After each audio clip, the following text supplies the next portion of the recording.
വണക്കം. സിറ്റിസൺ വിജിലാൻറ്റേ ഈ ചിത്രത്തെക്കുറിച്ചാണ് ഇപ്പോൾ സമൂഹ മാധ്യമങ്ങളെല്ലാം ചർച്ചാ വിഷയം എന്ന് പറയുന്നത്. പ്രത്യേകിച്ച് നമ്മുടെ കേരളത്തിലും ഇന്ത്യയിലും ലോകമെമ്പാടും ഈ ചിത്രം 2026 ഇവേ ബോൾ എന്ന് പറയുന്ന വ്യക്തി പ്രൊഡ്യൂസ് ചെയ്ത് സംവിധാനം ചെയ്യുന്ന ഈ സിറ്റിസൺ വിജിലാൻറ്റേ എന്ന് പറയുന്ന ചിത്രം കൈകാര്യം ചെയ്യുന്ന പ്ലോട്ട് എന്ന് പറയുന്നത് കുടിയേറ്റക്കാർ, അതായത് അഭയാർത്ഥികൾ, അവരുടെ വലിയ രീതിയിലുള്ള അട്രോസിറ്റീസാണ്. അതായത് ഒരു സമൂഹത്തിൽ, അതായത് ഒരു രാജ്യത്ത് അഭയാർത്ഥികൾ എത്തുമ്പോൾ ആ അഭയാർത്ഥികളെ കൊണ്ട് ആ സമൂഹത്തിനുണ്ടാകുന്ന വലിയ രീതിയിലുള്ള പ്രശ്നങ്ങളുണ്ട്. ഇപ്പോൾ നമുക്ക് തന്നെ ഉദാഹരണം നമ്മുടെ ഇന്ത്യയിൽ തന്നെ എടുക്കുകയാണെങ്കിൽ ബംഗ്ലാദേശികൾ ഇന്ത്യയിലേക്ക് കടന്നു വരുന്നു. ഇന്ത്യയിലേക്ക് കടന്നു വന്ന ശേഷം യുവമാർ ഇവിടെ കാണിക്കുന്ന അക്രമങ്ങൾ അതിഭീകരമാണ് എന്ന് നമുക്ക് എല്ലാവർക്കും പറയാം. നമ്മുടെ കേരളത്തിൽ തന്നെ പെരുമ്പാവൂർ എടുത്ത് നോക്കിയാൽ മതി. പല ചാനലുകളിലും പെരുമ്പാവൂരിലുള്ള കുറേ എണ്ണത്തിൻ്റെ ദൃശ്യങ്ങളും വീഡിയോകളും എല്ലാം വന്നിട്ടുണ്ട്. അവിടെ നടക്കുന്ന പോലീസിന് പോലും അകത്തേക്ക് കയറാൻ പറ്റാത്തൊരു സാഹചര്യമാണ്. പോരാത്തതിന് പോലീസിൻ്റെ വണ്ടിക്ക് മോളിൽ കയറി യുവമാർ ആനന്ദ നടനം അവിടെ ആടിക്കൊണ്ടിരിക്കുകയാണ്. പോലീസ് ഞെട്ടിത്തരിച്ചു പോകുന്ന ഒരു സാഹചര്യമുണ്ട്. നമ്മുടെ ശിവൻകുട്ടി മന്ത്രിയായിരിക്കുമ്പോൾ പാലുമുട്ടയും കൊണ്ടു കൊടുത്ത്, പാലുമുട്ടയും നിൻ്റെ മറ്റവന് കൊണ്ട് കൊറാന്ന് പറഞ്ഞ് ശിവൻകുട്ടിയുടെ മണ്ടയ്ക്ക് തന്നെ എടുത്ത് എറിഞ്ഞു കൊടുക്കുന്ന കാഴ്ചയാണ് നമുക്ക് കാണാനായിട്ട് സാധിച്ചത്. അപ്പോൾ ഇങ്ങനെ വിഷയങ്ങളൊക്കെ ഉണ്ട്. അപ്പോൾ അതിന് നമ്മുടെ നാട്ടിൽ പല പല ക്രൈമുകളിൽ ഇവർ ഏർപ്പെടുന്നുണ്ട്. ഇതൊക്കെ നമുക്കറിയാം. അപ്പോൾ സമാനമായിട്ടുള്ള രീതിയിൽ ഈ യൂറോപ്പിൽ യുവമാരുടെ ശല്യം ഭയങ്കരമാണ്. അഭയാർത്ഥികളുടെ ശല്യം അതിഭീകരമാണ്. യൂറോപ്പുകാർ ഈ ഇടയ്ക്ക് കുരിശൊക്കെ എടുത്തുകൊണ്ട് അവിടെ രംഗത്തിറങ്ങിയിട്ടുണ്ടായിരുന്നു. പോരാത്തതിന് ഇംഗ്ലണ്ടിൽ ഇപ്പോൾ വലതുപക്ഷ പാർട്ടികൾ അതിഭീകരമായിട്ട് ശക്തിപ്പെടുന്നുണ്ട്. കാരണം ഈ അഭയാർത്ഥികൾ പല എന്തിലും അധികാര കേന്ദ്രത്തിലും കയറിയിട്ടുണ്ട്. ലണ്ടനിൽ മേയറായിട്ട് വന്നിരിക്കുന്നത് ഒരു മുസ്ലിമാണ്. ഇതൊരു വലിയ വിഷയമാണ് എന്നൊക്കെ പറഞ്ഞാൽ അവിടെ വലിയ രീതിയിലുള്ള പ്രശ്നങ്ങളാണ് നടന്നുകൊണ്ടിരിക്കുന്നത്. പോരാത്തതിന് അടുത്ത UK പ്രധാനമന്ത്രി എന്ന് പറയുന്നത് ഒരു പാകിസ്ഥാനി വംശജയായിട്ടുള്ള, ബ്രിട്ടീഷ് വംശജയായിട്ടുള്ള ഒരു യുവതി കയറും എന്നുള്ളത്, അല്ലെങ്കിൽ ഒരു സ്ത്രീ കയറും എന്നുള്ള ചർച്ചകൾ ഇപ്പോൾ ഓൾറെഡി നടന്നുകൊണ്ടിരിക്കുകയാണ്. അങ്ങനെ ഭയങ്കരമായിട്ടുള്ള പ്രശ്നങ്ങൾ ഇവിടെ നടന്നു. പോളണ്ട് മാത്രമാണ് ഈ അഭയാർത്ഥികൾക്ക് തങ്ങളുടെ വാതായനങ്ങൾ തുറന്നിട്ട് കൊടുക്കാത്തത് എന്നുള്ളതാണ് മറ്റൊരു കാര്യം എന്ന് പറയുന്നത്. അപ്പോൾ ഈ അഭയാർത്ഥികളുടെ ഈ സിറ്റിസൺ വിജിലാൻറ്റേ എന്ന് പറയുന്ന ഈ കഥ പുറത്തു വരുമ്പോൾ വലിയ രീതിയിലുള്ള വിവാദങ്ങൾക്ക് ഇത് തിരികൊളുത്തിയിരിക്കുകയാണ്. സംഭവം വേറൊന്നുമില്ല, നമുക്കറിയാമല്ലോ, നമ്മുടെ ലോകത്തെ സകല മാധ്യമങ്ങളും ഈ ചലിക്കുന്നത് യഥാർത്ഥത്തിൽ ഒരു ഇടത് ഇസ്ലാമിക് എക്കോസിസ്റ്റം അതുകൊണ്ടൊഴുകുന്ന ഒരു പണം, പ്രത്യേകിച്ച് ഈ എണ്ണപ്പണം ഒക്കെ അതിഭീകരമായിട്ട് ഇവരെ ചലിപ്പിക്കുന്നുണ്ട്. ഇവരെ അടിയിൽ ബേസ്മെൻറ്റിന് വളരെ വലിയ ഫൗണ്ടേഷൻ എന്ത് ചെയ്യുന്നു, ഗ്രിപ്പ് കൊടുക്കുന്നുണ്ട് ഈ പണമൊക്കെ ഇവർക്ക്. അപ്പോൾ അങ്ങനെ ഉള്ളത് കൊണ്ട് തന്നെ ഈ ഇടത് ഇസ്ലാമിക് എക്കോസിസ്റ്റത്തിന് ഉതകുന്ന രീതിയിൽ വാർത്തകൾ ചമയ്ക്കാൻ ഇവിടെയുള്ള പല മാധ്യമങ്ങളും, നമ്മൾ നിഷ്പക്ഷരെന്ന് വിചാരിക്കുന്ന പല മാധ്യമങ്ങളും അവരുടെ തനി ഗുണം കാണിക്കുന്ന യഥാർത്ഥത്തിൽ ഇങ്ങനെയുള്ള വിഷയം വരുമ്പോഴൊക്കെ ആയിരിക്കാം.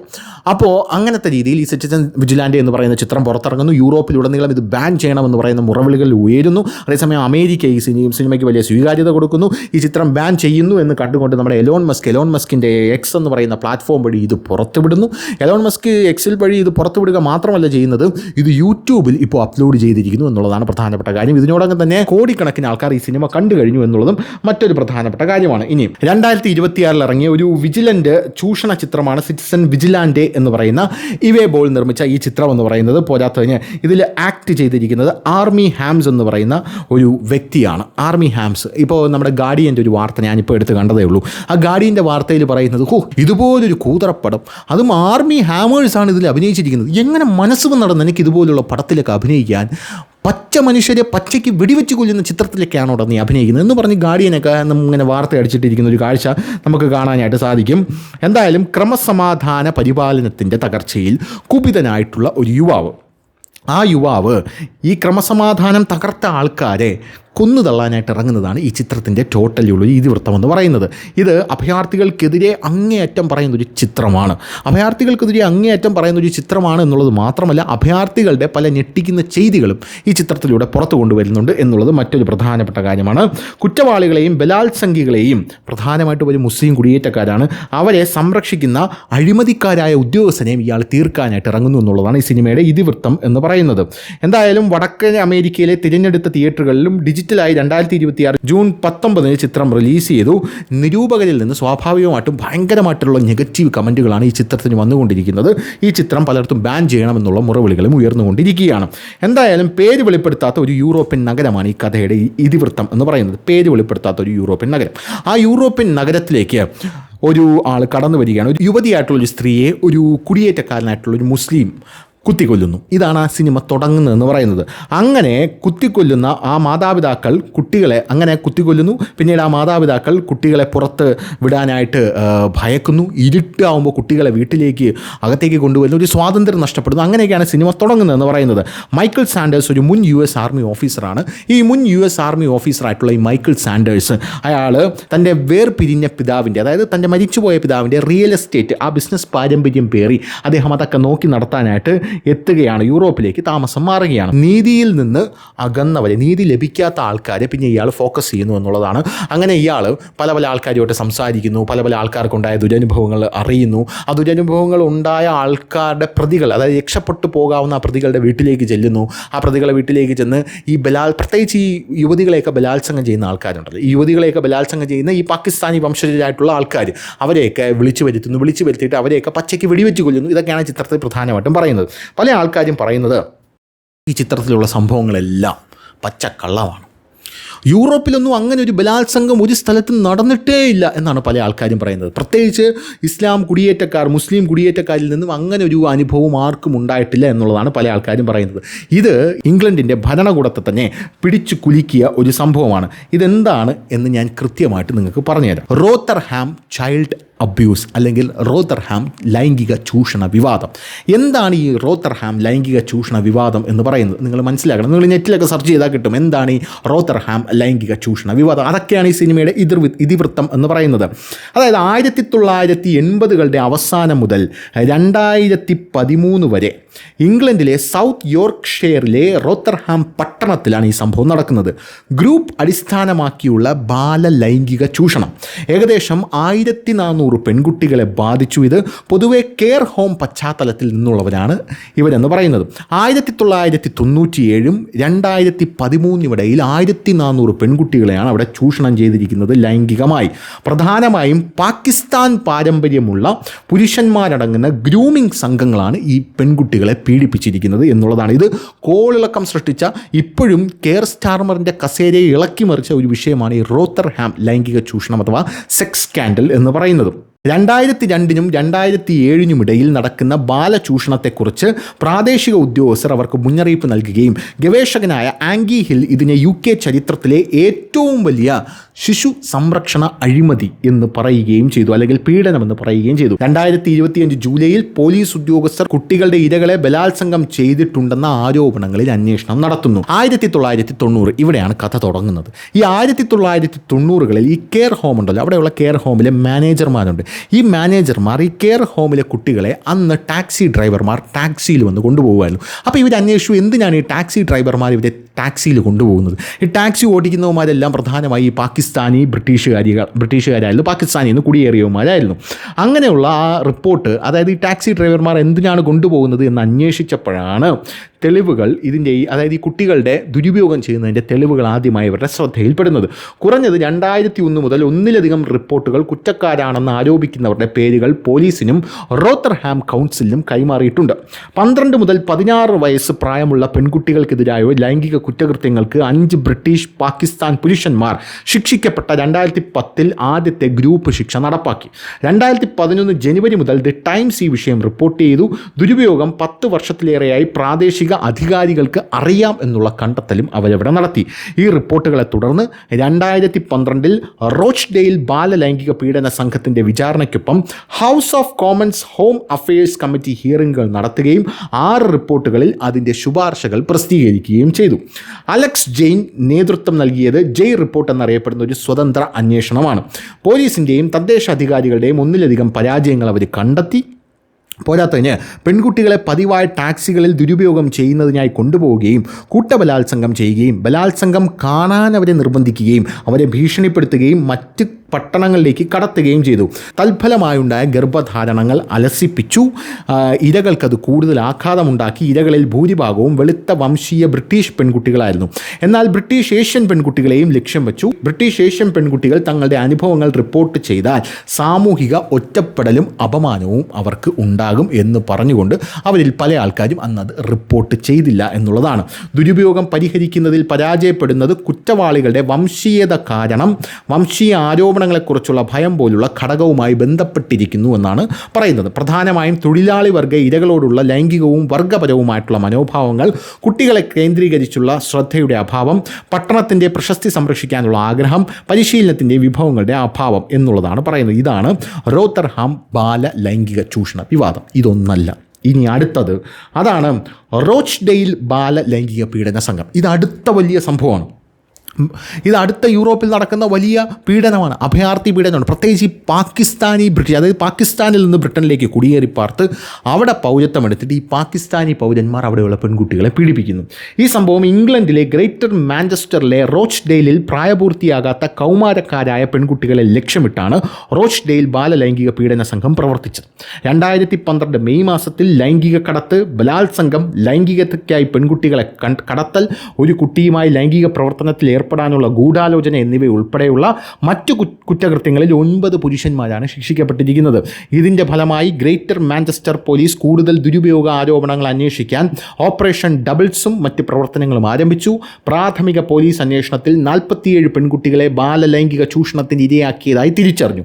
പുരുഷന്മാർ ബ്രിട്ടീഷ് പാകിസ്ഥാനികളായിരുന്നു. ഇത് അവരെ അന്വേഷിക്കുന്നതിൽ പരാജയപ്പെട്ടത് വംശീയ മുൻവിധി ആരോപിക്കപ്പെടുമെന്നുള്ള അധികാരികളുടെ ഭയവുമായി ബന്ധപ്പെട്ടാണോ എന്നതിനെക്കുറിച്ചുള്ള ചർച്ചയിലേക്ക് നയിച്ചു. അതായത് ബ്രിട്ടീഷ് പാകിസ്ഥാനികളെ പിടിക്കുമ്പോൾ അറിയാലോ, ഈ അഭയാർത്ഥികളായിട്ട് കയറി ചെല്ലുന്നത് ഈ ഞങ്ങൾ ഇരകളാണ് എന്ന് പറഞ്ഞുകൊണ്ടാണ് കയറി ചെല്ലുന്നത്. പിന്നെ ഇരകൾ അവിടെ ഭൂരിപക്ഷമായി കഴിയുമ്പോൾ വേട്ടക്കാരൻ്റെ ആ ഒരു സെറ്റപ്പ് അവരെടുക്കും. ആരെങ്കിലും ഇവർക്കെതിരെ ശബ്ദം ഉയർത്തി കഴിഞ്ഞാൽ ഞാൻ ഇങ്ങനെ അഭയാർത്ഥി ആയതുകൊണ്ടാണ്, ഞാൻ ഇന്ന വംശമുള്ളത് കൊണ്ടാണ്, അതായത് ബ്രിട്ടീഷുകാരൻ ആർക്കെങ്കിലും എതിരെ ശബ്ദം ഉയർത്തി കഴിഞ്ഞാൽ ഓ നീ വെളുത്തവൻ ഞാൻ കറുത്തവൻ, അതുകൊണ്ട് റേസിസം കാണിക്കുകയാണല്ലേ എന്നൊക്കെ പറഞ്ഞു കളയും. അപ്പോൾ അതൊക്കെ പേടിച്ചാണ് പല പോലീസുകാരും ഇവർക്കെതിരെ പോകാത്തതെന്നാണ് പല റിപ്പോർട്ടുകളിലും പറയുന്നത്. എന്തായാലും റോച്ച്ഡെയിൽ ബാലലൈംഗിക പീഡന കേസുകളെക്കുറിച്ച് നിരവധി അവലോകനങ്ങളും റിപ്പോർട്ടുകളും എഴുതപ്പെട്ടിട്ടുണ്ട്. 2013 പ്രസിദ്ധീകരിച്ച home affairs selected committee report ഇതിൽ ഉൾപ്പെടുന്നു. ഈ സംഭവങ്ങൾ മാധ്യമങ്ങളിൽ വ്യാപകമായി പ്രചരിക്കുകയും 2017 BBC നാടകമായിട്ടുള്ള 3 ഗേൾസിൽ ചിത്രീകരിക്കുകയും ചെയ്തിട്ടുണ്ട്. 2008 2010 ഇടയിൽ കുട്ടികളെ ലൈംഗികമായി ചൂഷണം ചെയ്തതായി ആരോപിക്കപ്പെട്ട ആരോപണങ്ങൾ കൂടുതൽ സമഗ്രമായി അന്വേഷിക്കുന്നതിൽ പരാജയപ്പെട്ടതിന് 2015 മാർച്ചിൽ ഗ്രേറ്റ് മാഞ്ചസ്റ്റർ പോലീസ് ക്ഷമാപണം നടത്തിയിട്ടുണ്ട്. ഇൻഡിപെൻഡന്റ് പോലീസ് കംപ്ലയിന്റിംഗ് കമ്മീഷൻ മേൽനോട്ടത്തിൽ പോലീസ് പെരുമാറ്റത്തെക്കുറിച്ചുള്ള ഒരു GMP അന്വേഷണം അതേസമയം അവസാനിച്ചു. 2008 2010 ഇടയിൽ 13 ഉദ്യോഗസ്ഥരുടെ പെരുമാറ്റം പരിശോധിച്ച അന്വേഷണം 7 പേർക്ക് മോശം പെരുമാറ്റത്തിന് നോട്ടീസ് നൽകി. ഇതൊക്കെ പോലീസുകാരെ സംബന്ധിച്ചുള്ള ഒരു കാര്യമാണ്. എന്തായാലും ഇങ്ങനെയുള്ള ഒരു സാഹചര്യത്തിൽ 12 പുരുഷന്മാർക്കെതിരെ ലൈംഗിക കടത്ത്, ബലാത്സംഗം, പെൺകുട്ടികളെ ലൈംഗികമായി കടത്തൽ, ഒരു കുട്ടിയുമായി ലൈംഗിക പ്രവർത്തനത്തിൽ ഏർപ്പെടാൻ ഗൂഢാലോചന തുടങ്ങിയ കുറ്റങ്ങൾ ചുമത്തി. 2012 മെയ് 8 9 പുരുഷന്മാർ കുറ്റക്കാരാണെന്ന് കണ്ടെത്തി. ഇവരിൽ 8 പേർ ബ്രിട്ടീഷ് പാകിസ്ഥാൻ വംശജരും ഒരാൾ അഫ്ഗാൻ അഭയാർത്ഥിയുമായിരുന്നു എന്നുള്ളതാണ് പ്രധാനപ്പെട്ട കാര്യം. കുറ്റക്കാരല്ലാത്ത 3 പേരിൽ ഒരാളെ എല്ലാ കുറ്റങ്ങളിൽ നിന്നും ഒഴിവാക്കി. രണ്ടാമത്തെ ആളുടെ കേസിൽ ജൂറിക്ക് ഒരു വിധിയിലെത്താൻ കഴിഞ്ഞില്ല. ജാമ്യത്തിൽ ഇറങ്ങിയപ്പോൾ പാകിസ്ഥാനിലേക്ക് പലായനം ചെയ്ത ശേഷം 3-ാമൻ വിചാരണയിൽ ഹാജരായിരുന്നില്ല. ഇതാണ് അവിടുത്തെ കഥ എന്ന് പറയുന്നത്. ഈ സിനിമയിലും കാണിക്കുന്നത് ഈ ലോ ഉപയോഗിച്ച്, അതായത് നിയമം ഉപയോഗിച്ചുകൊണ്ട് രക്ഷപ്പെടുന്ന ആൾക്കാരെ ഇതുപോലെ സിറ്റിസൺ വിജിലാൻഡേ എന്ന് പറയുന്ന ഈ സിനിമയിൽ വന്ന് വെടിവെച്ച് കൊല്ലുകയാണ്. ഈ പെൺകുട്ടികളെ പീഡിപ്പിക്കുന്നു എന്ന് പറഞ്ഞ് വെടിവെച്ച് കൊല്ലുകയാണ്. ഇനി ഇത് മാത്രമല്ല, ടെൽഫോർഡ് ബാലലൈംഗിക ചൂഷണ അഴിമതി. ഇപ്പം ഞാൻ 2 പറഞ്ഞു, ഇത് 3-ാമത്തെയാണ്. ടെൽഫോർഡ് ബാലലൈംഗിക ചൂഷണ അഴിമതി. ഇത് 2007 2009 ഇടയിൽ ഇംഗ്ലീഷ് കൗണ്ടിയിലെ ഷ്രോപ്ഷെയറിലെ ടെൽഫോർഡിൽ പ്രായപൂർത്തിയാകാത്ത സ്ത്രീകളുമായി, അതായത് പാവം കൊച്ചു ശിശുക്കളുമായി, പെൺകുട്ടികളുമായി ലൈംഗിക ബന്ധത്തിൽ ഏർപ്പെട്ടതിന് ശിക്ഷിക്കപ്പെട്ട ഒരു കൂട്ടം പുരുഷന്മാരുമായി ബന്ധപ്പെട്ട് യുണൈറ്റഡ് കിങ്ഡത്തിൽ നിരവധി പതിറ്റാണ്ടുകളായി വ്യാപിച്ചുകൊണ്ടിരിക്കുന്ന ഒരു അഴിമതിയാണ് ഈ Telford sexual scandal, child sexual scandal എന്ന് പറയുന്നത്. ഏകദേശം 200 സംശയിക്കപ്പെടുന്നവരുണ്ടെന്ന് മാധ്യമ റിപ്പോർട്ടുകൾ സൂചിപ്പിച്ചിരുന്നുവെങ്കിലും 1970-കളിൽ മുതലുള്ള സംഭവങ്ങളിൽ 1000 വരെ ആളുകളെ ബാധിച്ചിരിക്കാമെന്നും ചിലർ കൊല്ലപ്പെട്ടിരിക്കാമെന്നും സൺഡേ മിറർ 2018 മാർച്ചിൽ റിപ്പോർട്ട് ചെയ്തു. പോലീസുകാരും ഈ റിപ്പോർട്ടിൽ സംശയം പ്രകടിപ്പിച്ചു. ടെൽഫോർഡിന് മറ്റ് പട്ടണങ്ങളെ അപേക്ഷിച്ച് വ്യക്തമായൊരു പ്രശ്നമില്ല എന്ന് നിഷേധിച്ചു. എന്നിരുന്നാലും ഹോം ഓഫീസ് അനുസരിച്ച് 2015 കണക്കനുസരിച്ച് യുണൈറ്റഡ് കിങ്ഡത്തിലെ ഏതൊരു പട്ടണത്തിലെയോ നഗരത്തിലെയോ ഏറ്റവും ഉയർന്ന ചെറിയ ചൂഷണ കേസുകൾ ടെൽഫോർഡിലുണ്ട്. അവയിൽ പലതും കൗൺസിൽ റിപ്പോർട്ട് ചെയ്യപ്പെട്ടെങ്കിലും അവഗണിക്കപ്പെട്ടതായും റിപ്പോർട്ട് കണ്ടെത്തി. ടെൽഫോർഡിൽ 1,70,000 ആൾക്കാരാണ് ജനസംഖ്യ. ഈ അഴിമതികളെക്കുറിച്ചുള്ള 3 വർഷത്തെ അന്വേഷണത്തിൻ്റെ റിപ്പോർട്ട് 2022 ജൂലൈയിൽ പുറത്തിറങ്ങി. 40 വർഷത്തിനിടെ 1000-ലധികം പെൺകുട്ടികൾ പീഡനത്തിന് ഇരയായിട്ടുണ്ടെന്നും അവർ അനുഭവിച്ച പീഡനത്തിന് കുറ്റവാളികളെയല്ല മറിച്ച് അവരെയാണ് ഏജൻസികൾ കുറ്റപ്പെടുത്തിയതെന്നും ചില കേസുകൾ വംശത്തെക്കുറിച്ചുള്ള അസ്വസ്ഥത കാരണം അന്വേഷിച്ചിട്ടില്ല എന്നും വെളിപ്പെടുത്തി. കുറ്റവാളികളിൽ വലിയൊരു പങ്കും ദക്ഷിണേഷ്യൻ, പ്രത്യേകിച്ച് പാകിസ്ഥാൻ വംശജരാണെന്ന് വിശേഷിപ്പിക്കപ്പെട്ടു. റിപ്പോർട്ട് ഉൾപ്പെട്ട ഏജൻസികളുടെ മെച്ചപ്പെടുത്തലിനായി 47 ശുപാർശകൾ നൽകി. മുൻകാല സംഭവങ്ങൾ ടെൽഫോർഡ്, റൈക്കിൻ കൗൺസിൽ എന്നിവയ്ക്കും വെസ്റ്റ് മെർസീനിയ പോലീസ് വ്യക്തമായി ക്ഷമാപണം നടത്തി. ഇരകൾ മനഃപൂർവ്വം വേശ്യാവൃത്തി ചെയ്യുന്നു എന്ന ഒഴിവ് കഴിവുകൾ പലപ്പോഴും ഉന്നയിക്കപ്പെട്ടു. പോലീസ് നടപടിയുടെ അഭാവം കുറ്റവാളികളെ ധൈര്യപ്പെടുത്തി എന്നാണ് എഴുതിയിരിക്കുന്നത്. അതായത് പോലീസിന് അന്വേഷിക്കാൻ മടി, പോലീസ് അന്വേഷിക്കില്ല. പോലീസ് അന്വേഷിച്ചാൽ ഇവന്മാർ രക്ഷപ്പെട്ടു പോകും, അല്ലെങ്കിൽ ഇവന്മാർ പോലീസിനെ കുത്തിമലത്തും. രണ്ടാമത്തെ കാര്യം, പോലീസ് അന്വേഷിക്കുക ഇറങ്ങിക്കഴിഞ്ഞാൽ അവന്മാർ മറ്റേ കാർഡ് ഇറക്കും, അതായത് കറുത്തവൻ വെളുത്തവൻ എന്നിങ്ങനെയുള്ള കാർഡ് ഇറക്കും. അതുകൊണ്ട് പോലീസ് ഈ പെൺകുട്ടികൾ വേശ്യാവൃത്തി നടത്തുകയാണ് എന്നൊക്കെ പറഞ്ഞുകൊണ്ട് വലിയ രീതിയിലുള്ള സംഭവം, അതായത് അവർക്ക് നീതി നിഷേധിക്കപ്പെട്ടു. അങ്ങനെയുള്ള ആൾക്കാരൊക്കെ അവിടെ ഇങ്ങനെ ഭയങ്കരമായിട്ട് ജീവിക്കുന്നുണ്ട് ഇപ്പോഴും.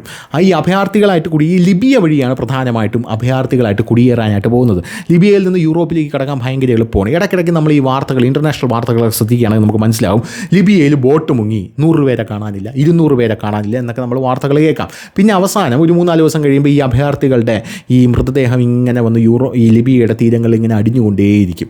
അങ്ങനത്തെ ഒരു സാഹചര്യമൊക്കെ ഉണ്ടാകാറുണ്ട്. ഈ ലിബിയ വഴി കയറി പോകുന്ന ആൾക്കാരാണ്, പല ആൾക്കാരും അങ്ങനെ കയറി പോകാറുണ്ട്. അങ്ങനെ അഭയാർത്ഥികളായിട്ട് കയറിപ്പോയ ശേഷമാണ് അവിടെ ഇങ്ങനെ വിഷയങ്ങളൊക്കെ ഉണ്ടാകുന്നത്. എന്തായാലും ഞാനൊരു കാര്യം പറയാം, യൂറോപ്പ് ചുടുകാടാവും, അതിൽ യാതൊരുവിധ തർക്കവുമില്ല. ഉറപ്പായിട്ടും ചുടുകാടാവും. ഇന്ന് യൂറോപ്പിലേക്ക് സ്വർഗ്ഗമാണെന്ന് പറഞ്ഞ് പോയിരിക്കുന്ന ഇവിടെയുള്ള ഇന്ത്യക്കാരെല്ലാം കൂടെ നാളെ ഇന്ത്യ ഞങ്ങളെ തിരിച്ചെടുക്കണേ, ഞങ്ങൾക്ക് ഇവിടെ ജീവിക്കാൻ പറ്റും എന്ന് പറയുന്നൊരു സാഹചര്യം സംജാതമാവും. 100% ഞാൻ എഴുതി തരാം. ഇങ്ങനൊരു സാഹചര്യത്തിലൂടെയാണ് കാര്യങ്ങൾ മുന്നോട്ട് പോകുന്നത്. അതുകൊണ്ട് ഇവിടെ നിന്ന് പൗരത്വം കട്ട് ചെയ്ത് പോകാതിരിക്കുക നിങ്ങളൊന്ന് ശ്രദ്ധിക്കുക. കാരണം പൗരത്വം കട്ട് ചെയ്ത് പോയി കഴിഞ്ഞാൽ അമ്മച്ചിയാണ് തിരിച്ച് കയറ്റില്ല. ഇപ്പോൾ ഇവിടെ ഉള്ള ആൾക്കാരെ എങ്ങനെ മാനേജ് ചെയ്യാമെന്ന ആലോചനയാണ് ഇവിടുത്തെ സർക്കാർ ഇരിക്കുന്നത്. അങ്ങനെയുള്ള സാഹചര്യത്തിൽ ഇവിടെ നിന്ന് പൗരത്വം കട്ട് ചെയ്ത് അങ്ങോട്ട് പോയാൽ അവിടെ ഇപ്പോൾ നിങ്ങൾ എങ്ങനെ ചെന്ന് കഴിഞ്ഞാലും അവിടുത്തെ പൗരത്വം നിങ്ങൾ എടുത്തു കഴിഞ്ഞാലും അവിടെയുള്ള ആൾക്കാർ നിങ്ങളെ 2ാം കിട പൗരനായിട്ടേ കാണുകയുള്ളൂ. ഇന്ത്യയിലുള്ള ഒരു പ്രിഫറൻസോ കാര്യങ്ങളോ ഒന്നും നിങ്ങൾക്ക് അവിടെ ലഭിക്കില്ല. അപ്പോൾ അങ്ങനത്തുള്ള കാര്യങ്ങൾ ശ്രദ്ധിക്കുക.